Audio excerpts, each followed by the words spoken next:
Bom dia, colegas. Professor, eu não consigo falar sentado mais. E já deu para vocês perceberem que o professor Wilson Lopes, além de um colega, é um amigo de muitos anos. É uma grande satisfação estar aqui hoje falando para vocês, participando dessa organização da primeira Feira de Ciências do Estado da Bahia. Muito grato, eu tenho boas lembranças de feiras de ciência, quando eu fazia o colegial do Colégio Estadual da Bahia, do Central, e sempre comentava com as pessoas por que não voltar às feiras de ciência. Hoje eu vou falar para vocês de um tema que me é muito grato. Pode colocar a apresentação. Que é um tema que abracei desde muito jovem e nunca me separei dele, que é a química. E vou tentar convencê-los de que não existe um mundo sem química e que o mundo só será melhor com a química. Como o professor Wilson colocou, o próximo, e mostrou com bastante propriedade, o Ano Internacional da Química, 2011, é o ano que comemora, entre outras coisas, o aniversário de um dos prêmios Nobel de Maria Curie. Ela ganhou 2 Nobel, um em Física e depois o de Química. E, ao mesmo tempo, destaca bastante a participação das mulheres na ciência. Mas a química nunca foi todo o tempo química. Houve uma época em que ela não era química e que também se tem o registro de uma das mulheres mais influentes na época que a química não era química, era alquimia. E a primeira mulher que é referenciada nisso é Tapuí, uma perfumista, em que teve um grande trabalho desenvolvido nessa época da alquimia. E da alquimia é que vem a raiz da palavra química, ela vem da quimeia. E os árabes transformaram em alquimeia e, finalmente, chegamos à química nos últimos 350 anos. Ou seja, a química, na realidade, se nós pudéssemos datar, eu diria que ela tem cerca de 350 anos. Nós poderíamos comemorar, e comemoramos, várias outras ações, além do Prêmio Nobel de Marie Curie, além do benefício da química para o mundo. Vários colegas têm falado a respeito e cada um deles tem uma predileção especial sobre alguns marcos ligados à química. No meu caso específico, eu acho que um dos marcos importantíssimos foi quando a alquimia passou a ser química. E isso tem exatamente 350 anos. O marco disso foi um livro do Robert Boyle, em 1661, na realidade, que é denominado químico cético. Nesse livro de Boyle, praticamente se mostra que a química é uma ciência experimental e não tem muito a ver com a magia que se associava à alquimia.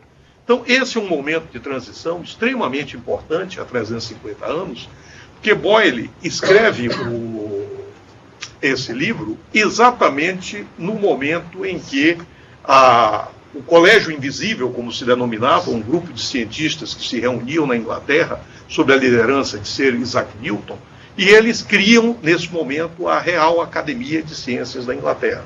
Ela não é a primeira, já existia a Academia de Lindsay, na Itália, que é a mais antiga, mas nesse momento, ao criar a Real Academia de Ciências na Inglaterra, eles usam uma palavra, ou seja, uma frase muito forte, que é o nullius in verba.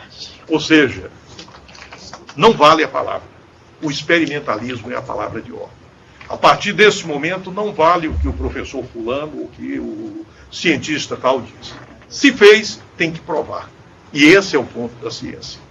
E hoje, mais ainda, fez, precisa provar. Mas precisa que outras pessoas repitam o que for feito e cheguem a resultados semelhantes. Se algo foi feito e só uma pessoa consegue fazer, ela não tem significado para a ciência. Então, a ciência precisa de comprovação e precisa que outros cientistas repitam o que foi feito para ela seguir em frente.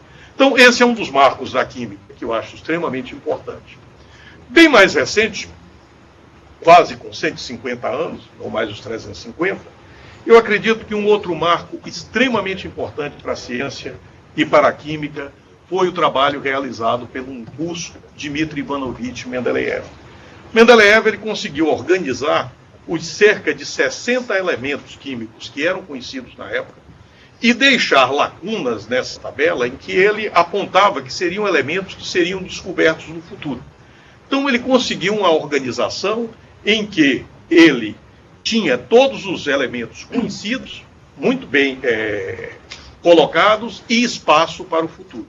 Essa tabela de Mendeleev, próximo, atualmente ela tem um outro formato, a tabela formal da IUPAC já conta com cerca de 110 elementos. Ou seja, no momento em que Mendeleev organizou a sua tabela, essa organização quase que dobrou nos últimos 150 anos o número dos elementos. Agora, o que é que tem de importante em alguém organizar uma tabela? As pessoas que não são químicas devem perguntar, poxa, você fez uma tabela, o que é que tem de importante essa tabela? Próximo. A ciência, ela tem alguns marcos muito importantes. Tem o marco que o próprio Newton, que eu citei antes, há cerca de 4 séculos antes de Mendeleev, ou 2 séculos, ele descobre que o universo opera segundo a gravidade. Alguns anos antes de Mendeleev, Darwin descobre que todas as espécies ou todas as formas de vida progridem por evolução. Então, Newton, ele cria um marco extremamente importante com a criação e início da física como física. E Darwin traz um princípio extremamente importante para a vida e para a biologia.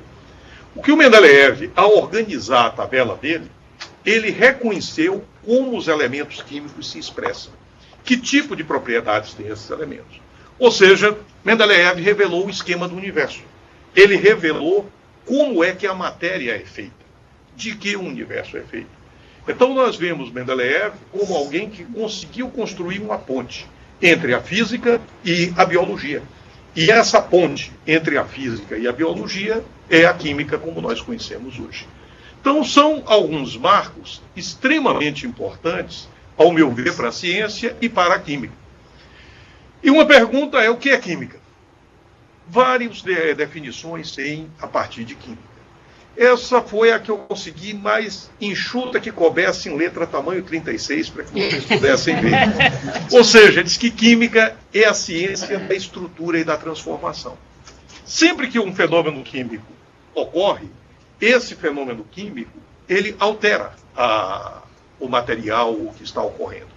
Por exemplo, Newton, ele fez observações importantíssimas. Ele observou como o universo se comporta. Mas ele não criou nenhum universo.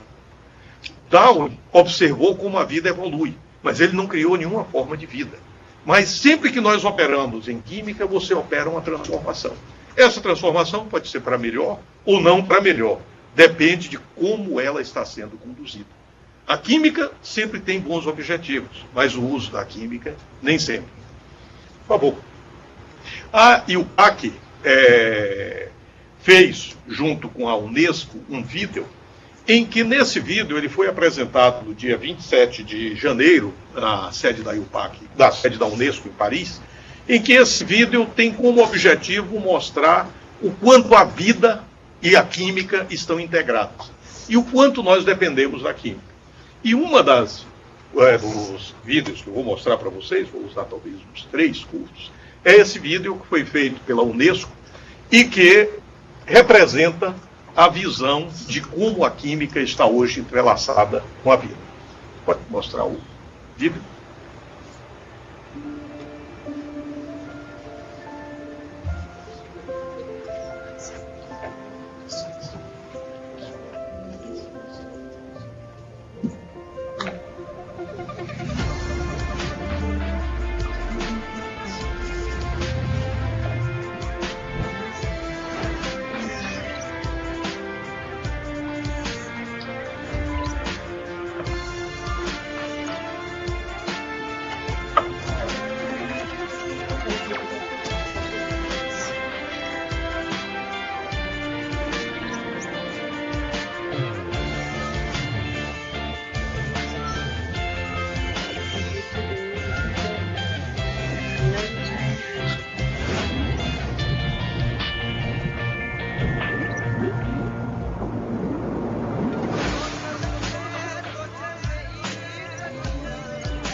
Eu espero que o vídeo consiga, inclusive, inspirar os jovens, que é um dos grandes objetivos dele. Mas veja, o que nós temos destacado no vídeo e em todas as falas é como o mundo e como nós dependemos de átomos e moléculas. Como os átomos e como as moléculas mudam a nossa vida e como os átomos e as moléculas compõem a nossa vida. Então, como é que tudo isso começou? Como é que surgem esses átomos? Como é que surgem essas moléculas? A teoria mais aceita sobre isso revela que há cerca de 14 bilhões de anos, 13,7 bilhões de anos, para ser mais exato, ocorreu o Big Bang. Ou seja, um sistema extremamente pequeno, menor do que o átomo que nós conhecemos hoje, convergiam as forças eletromagnéticas, as forças gravitacionais, a força gravitacional e as forças nucleares fracas e fortes, e que nesse momento a força gravitacional prevalece e ocorre o Big Bang. No fundo, não foi nem Big, grande, nem houve o Bang. Não foi Big porque o sistema era extremamente pequeno. E não ocorreu a explosão porque não existia o ar para propagar o som. Então não existiam moléculas que permitissem propagar esse som. Então não se percebeu esse som. Mas, a partir do Big Bang, se observa que 3 minutos após essa explosão, 3 minutos, surge o primeiro átomo, surge hidrogênio. Em seguida, o hidrogênio e os núcleos de hidrogênio começam a interagir entre si e surge o segundo átomo, surge o hélio. E a partir desses 3 minutos, ocorre toda uma sequência que leva à formação de uma boa variedade de moléculas. Veja, a vida como algo que não no sentido da vida que nós temos, por exemplo, dos humanos, mas como se tem o primeiro sentido da organização molecular da vida, isso ocorre 4 bilhões de anos atrás. Ou cerca, quase 10 bilhões de anos após o Big Bang. E nós, os humanos, como nós os conhecemos, surgimos há cerca de 200 mil anos. E 330 e poucos anos, Newton descreve o universo, 150 anos, Darwin descreve como ocorre a revolução, e quase 150 anos, Mendeleev mostra como esse sistema se organiza.